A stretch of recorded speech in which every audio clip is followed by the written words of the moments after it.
सपनों की सजीली चुनरिया, मेहंदी की रंगीले बूटे, सपनों की सजीली चुनरिया, मेहंदी के रंगीले बूटे, तेरे प्यार बिना सब झूठे, तेरे प्यार बिना सब झूठे, पाँव की छलकती झांझर, हाथों की ठनकती कंगन, तेरा रास्ता देखे साजन, तेरा रास्ता देखे साजन।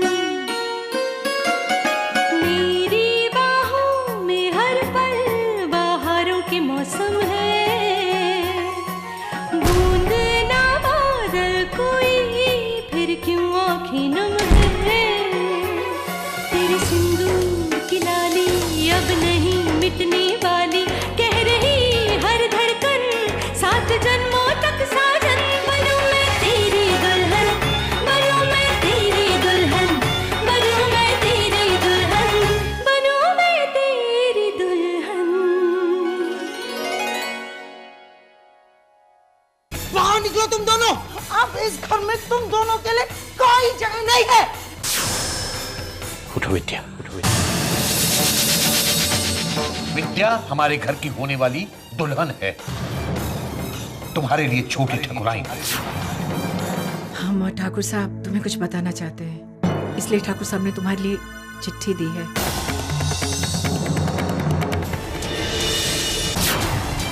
अरे ये तो पूरा पूरा धुल गया है। चल तू उतना तो पड़ जितना दिखाई दे रहा है। सब जान लेने के बाद फैसला अब तुम्हारे हाथ में है। तुम तैयार हो?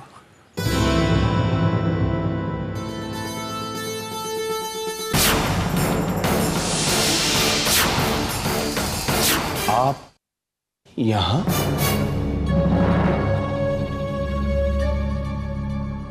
नौटंकी में जाने की बहुत जल्दी है तुम्हें? आपको हमसे क्या चाहिए? कुछ नहीं, तुमको हमसे चाहिए। विद्या सही या गलत? मतलब उस दिन हमने देख लिया था कि तुम विद्या को कितना चाहते हो। शादी करोगे उससे?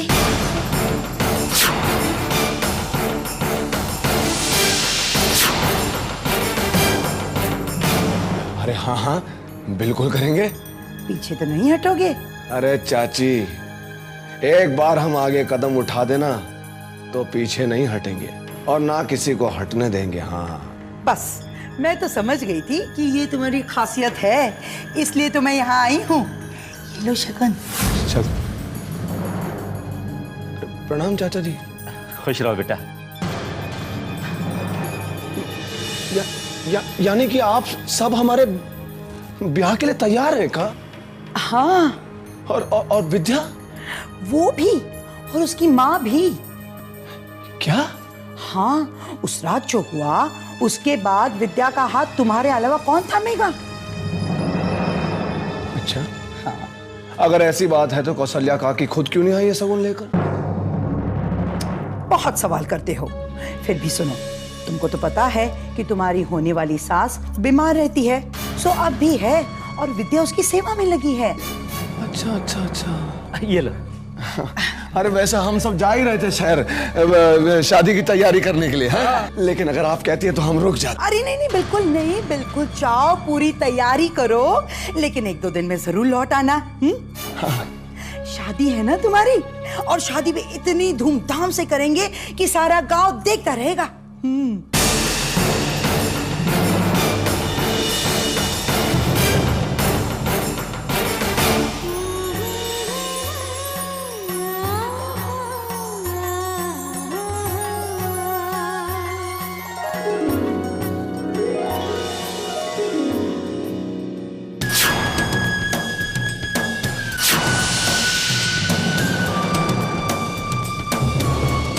मुस्कुरा लो विद्या, देख लो सपने। जितना सुंदर सपना, उसे तोड़ने में मुझे उतना ही मजा आएगा।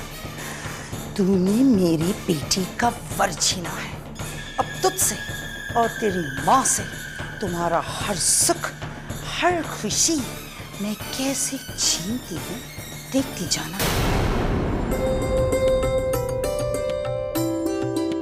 लो, आ गए हम फिर से अपनी सिफारिशों का पिटारा लेकर। शंभुनाथ, वो रेवती मौसी की छत है ना, वो सुन कर टपक रही है। कुछ ऐसा कर दो ना कि कम से कम उनको इतने पैसे तो मिल जाएं कि छत ठीक करवा सके। हमें पता है आप सब कुछ कर सकते हो। उस दिन हमने आपसे सविता मौसी का बुखार ठीक करने कहा था ना, पता है बुखार दोपहर तक छूमंतर। वैसे हमसे राधा कहती है कि आप हमारी बहुत सुनते हो। वैसे कितना सच भी तो है। जिस तरह से आपने हमको और हमारी माँ को हमारी दुखों से उबारा है, जो खुशियाँ आपने माँ को और हमको दी है, वो तो पता है हमने माँ को कभी इतना खुश नहीं देखा। आजकल वो हर वक्त मुस्कुराती रहती हैं। सोचो प्याज काटते वक्त भी बिल्कुल ऐसे मुस्कुराती हैं, ही। बस आप उनकी ये मुस्कुराहट हमेशा बनाए रखना। और हाँ, सबको यहाँ पर खुश रखना। ठाकुर ठाकुराइन को तो सबसे ज्यादा। बहुत अच्छे हैं दोनों। और चीनू भी, बताओ 2-3 दिन की मुलाकात में कितना अपना सा लगता है।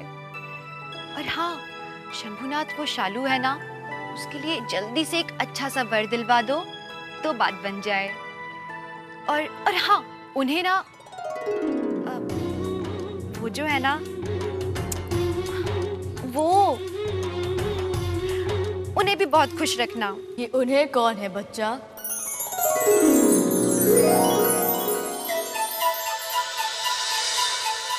उनका कोई नाम तो होगा।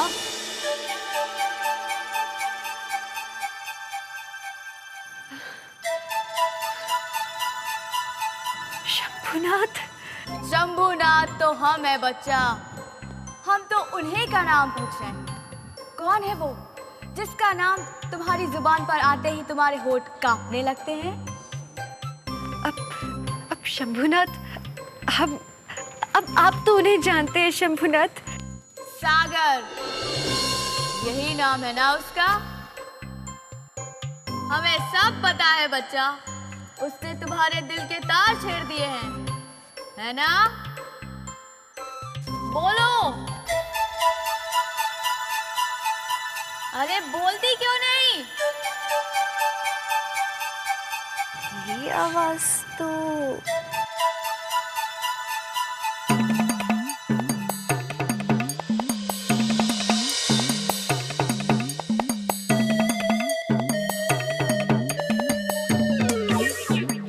कहाँ चली गई? यहाँ है हम, तुम्हारी झूठी जीभ के पीछे। तो इसमें झूठ क्या है? कल तो बड़ा घबरा रही थी और आज उनका नाम अपनी जुबान पर नहीं ला पा रही है। क्यों मेरी बन्नू? हटो। विद्या, विद्या, विद्या, सुना। बताना, तुम मिली थी उन्हें? क्या बता? तेरा हाथ पकड़ा था, तुझे छुआ था। चुप रहो तुम, हम नहीं बताते तुमको कुछ भी। इसका मतलब हाथ पकड़ा था। और बताना क्या हुआ? बताना। नहीं, तुम कितनी बेशर्म हो। ठीक है, लेकिन हम भी तुमसे जान के रहेंगे कि क्या हुआ था। छोड़ेंगे नहीं तुम्हें। क्या कह सकते हैं? वैसे भी आप तो ठाकुर साहब की होने वाली समधन है, नहीं? और वैसे भी ठाकुर जी ने कहा है कि वही सब खर्चा उठाएंगे ना। हाँ, बोले तो हैं, लेकिन उनकी अच्छाई का इस तरह फायदा तो नहीं उठा सकते ना।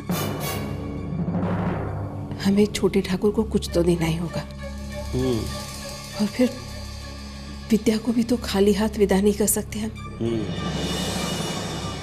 सही कह रही हैं आप। अच्छा भाभी, एक बात बताइए, आपको क्या लगता है कितना खर्चा आएगा? अब 1 लाख से कम में क्या होगा? क्या? तैया फूटी किस्मत हमारी। अरे इतना पैसा होता तो चिंता किस बात की थी। यहाँ तो 100 के लाले पड़े हैं और आप लाखों में खेल रही हैं। कमाल बात कर रही हो भाभी आप। अब हमारे पास जो कुछ है सब आपके सामने ही ना, कुछ छिपा तो है नहीं। अब ऐसा तो नहीं कि हम लोग रोज सोने का निवाला खा रहे हैं। हमारे पास तो देने के लिए कुछ नहीं है तो सही, क्यों नहीं है? क्या मतलब? मतलब एक सुझाव है, हम ये घर गिरवी रख सकते हैं।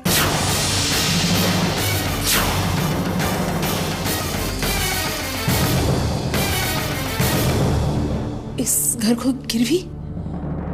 लेकिन ये घर तो विद्या के पिताजी की आखिरी निशानी है, इसे कैसे हम? विद्या भी दादा की निशानी ही है ना। अगर दादा होते तो क्या अपनी बेटी की ब्याह के लिए इतना भी ना करते? अरे तुम क्यों बीच में बड़बड़ किए जा रही हो? मेरा मतलब है घर भाभी का है, इन्हें फैसला लेने दो ना। ठीक है, हम इस घर को गिरवी रखने के लिए तैयार हैं। बस विद्या को इस बात का पता ना चले। नहीं, अगर उसे पता चल गया तो वो इस ब्याह के लिए कभी तैयार नहीं होगी। नहीं नहीं, बिल्कुल नहीं पता चलेगा। चलिए जी, फैसला हो गया, साहूकार से बात कर लीजिए। हाँ हाँ, आओ आओ।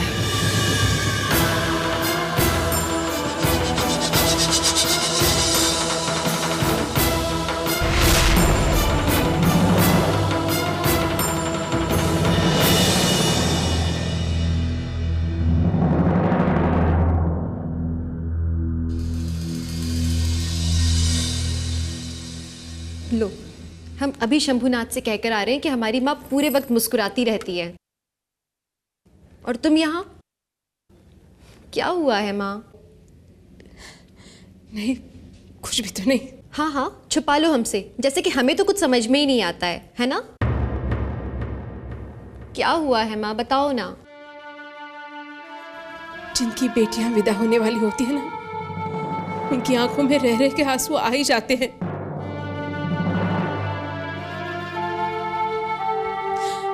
अरे, तुझे छोटे ठाकुर का कोट लौटाना है ना, जा, उन्हें शायद जरूरत पड़ेगी। हाँ, हम अभी जाते हैं।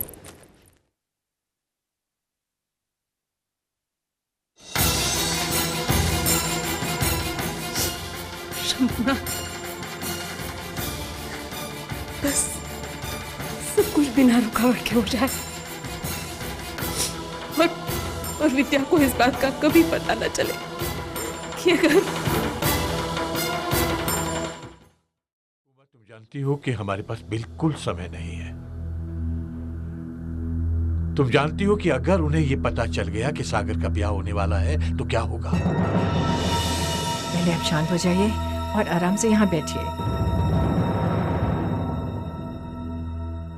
जी, अरे वो तीनों बेटियां हैं हमारी, सागर की बहनें हैं। जानते हैं हम, बेटियां हैं हमारी, सागर की बहनें।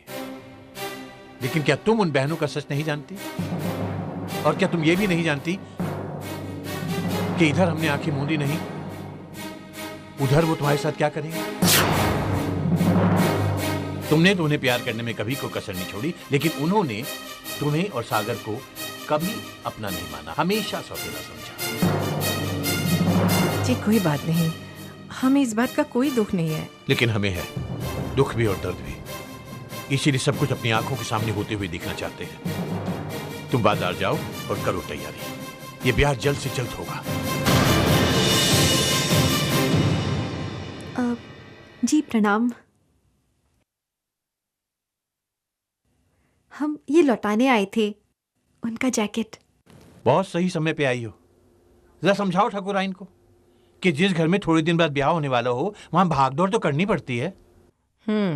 मालूम है हमें, लेकिन अगर घर में कोई ना हो तो हम आपको अकेला छोड़कर नहीं जाने वाले। बस हो गई बात खत्म।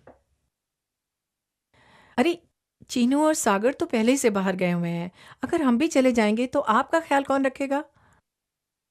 अगर आप कहें तो हम यहाँ रुक सकते हैं रात तक, देखभाल करने के लिए। और अगर हम माँ को बताकर आएंगे कि हम यहाँ पर हैं, तो वो तो मना भी नहीं करेंगी।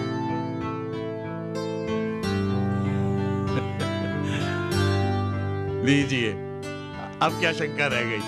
अब तो हमारी बहू भी यहाँ है। अब हमें कोई शंका नहीं है। अब हमें मालूम है कि विद्या यहाँ है तो आपका ख्याल बहुत अच्छे से रखेगी, और अब हम जा सकते हैं। लो, सागर भी आ गया घाट से। अच्छा, अब हम चलते हैं। बेटा तुम ये काम करो, तुम ये जरा बैग गाड़ी में रखो, हम इनको अभी की दवाइयाँ दे के आते हैं। बिल्कुल। और बाकी की दवाइयाँ वो अलमारी में रखें, तुम इन्हें टाइम से दे देना। जी बिल्कुल, हम सब कर लेंगे अच्छे से।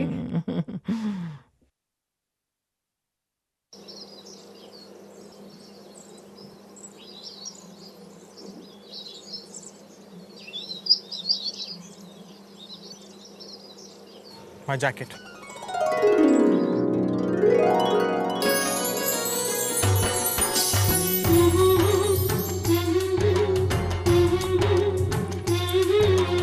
जी, हम आपको यही तो देने आए थे।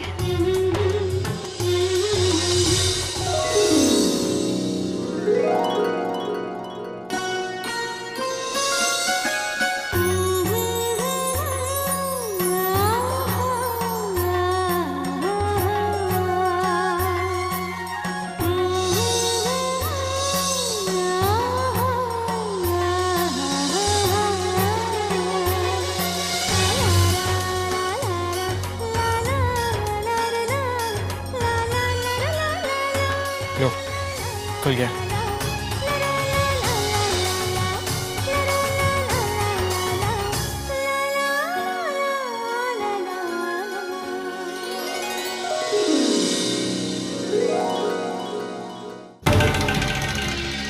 भाभी ये पेपर्स हैं घर गिरवी रखने के। मैं अभी साहूकार के पास से लेकर आया हूँ।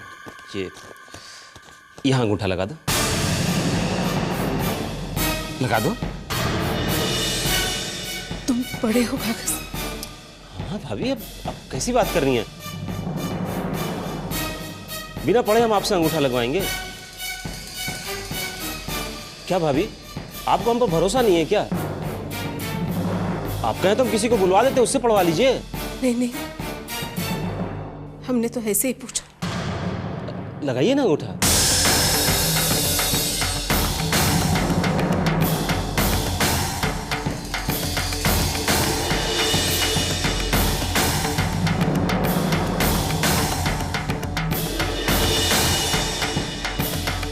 अब दीदी दिल कड़ा करके अंगूठा लगा दीजिए ना।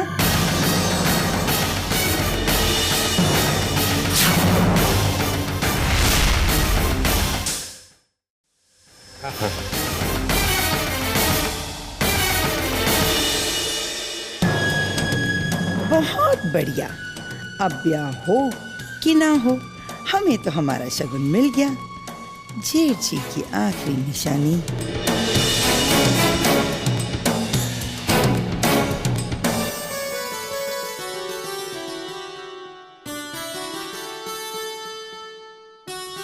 भोजन तैयार है। खाने की खुशबू बता रही है कि तुमने खाना बहुत प्यार से बनाया है। तुम्हारी उमा अम्मा तो हमें बिल्कुल उबला हुआ बेस्वाद खाना दे देती है। अच्छा तुम्हें बताओ, ऐसे खाने को देखकर किसी आदमी की भूख जाग सकती है? चलो, इससे पहले कि वो थानेदार आ जाए, मैं जल्दी से इस खाने को हजम कर जाता हूं। एक मिनट। क्या हुआ? खाने में मिर्ची बहुत ज्यादा है क्या? नहीं, वो आपने भोजन से पहले प्रार्थना तो की ही नहीं। भाई, हम तो इतने सालों से शहर में रहते रहते ना प्रार्थना करना भूल ही गए। तुम हमें सिखाओगे कि भोजन से पहले कौन सी प्रार्थना करते हैं, कैसे करते हैं? मतलब कि आपको सच में प्रार्थना करना नहीं आता? सच्ची नहीं आता। हमको तो माँ ने तब सिखाया था जब हम छोटे से थे। हमारी माँ तो हमारे बचपन में ही गुजर गई थी। अब तो तुम्हें सिखाना पड़ेगा।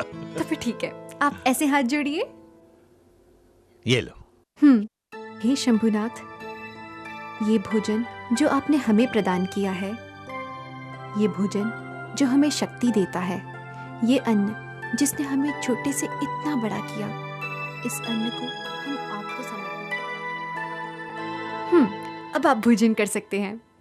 हमने आपके और अपनी दोनों की ओर से प्रार्थना कर ली है।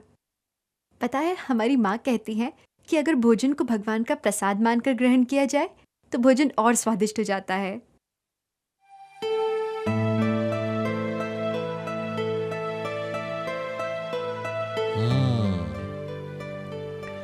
तुम्हारी माँ बिल्कुल सही कहती है। एक बात पूछूं, सच सच बताओगे? तुम्हारे चाचा चाची तुमसे अच्छा बर्ताव नहीं करते ना? नहीं ठाकुर साहब, आपसे किसने कहा? हमने छुपा रही हो क्या? हमने खुद उस दिन नहीं देखा था कि उन्होंने तुमसे कैसे बर्ताव किया था? हम तो सोच रहे हैं उन्हें हवेली के काम से अलग कर दे। नहीं ठाकुर साहब, हम ऐसा कभी नहीं चाहेंगे। हर गलत बात का जवाब गलत तो नहीं होना चाहिए ना। फिर भी तुम इतना सहती क्यों? माँ के लिए। हम जानते हैं कि हमारा एक भी आंसू नहीं लाकर रख देता है और हम उन्हें परेशान नहीं देख सकते, इसलिए हम हंसते हंसते सब सह लेते हैं। और ऐसा नहीं है ठाकुर साहब कि कभी हमने यहाँ से दूर जाने की या फिर उन्हें सहूलियत देने की ना सोची हो, पर माँ की जड़ें यहाँ हैं और यहाँ से उजड़कर वो फिर कहीं ना बस पाएंगी। और हम जानते हैं कि हमारे शंभुनाथ हमें परख रहे हैं और हम उन्हें जीतने न देंगे। अगर किसी की तुम्हारी जैसी बेटी हो तो उसे किसी और की जरूरत नहीं। काश हमारी भी तुम्हारी जैसी एक बेटी। चल, आज से तुम हमारे सागर की बहू नहीं, हमारी बेटी हो। ठीक है? बस एक बार उस विद्या का अंगूठा लग जाए इस कागज पर तो ये घर हमारा हो जाएगा और फिर मैं उन दो माँ बेटी को लात मार के निकाल दूंगी। लेकिन माँ, अंगूठा लगाने से घर हमारा कैसे होगा? घर तो फिर भी साहूकार के पास रहेगा। थोड़ी, कौन सा साहूकार, कैसा साहूकार? अरे इधर साहूकार तो हम हैं, हम ही तो दे रहे हैं ना बेटी के ब्याह के लिए पैसे। हाँ। यहाँ विद्या ने अंगूठा लगाया, वहाँ घर हमारा हो गया। समझने दो कि घर गिरवी रखा है। अरे उन्हें क्या पता कि 1 लाख रुपयों में उन्होंने घर हमारे नाम कर दिया। लेकिन अगर उन लोगों को पता चल गया तो? अरे अक्ल की अंधी, दोनों अंगूठा छाप है तो उन्हें पता कैसे चलेगा? इसे कहते हैं मौके का सही फायदा उठाना।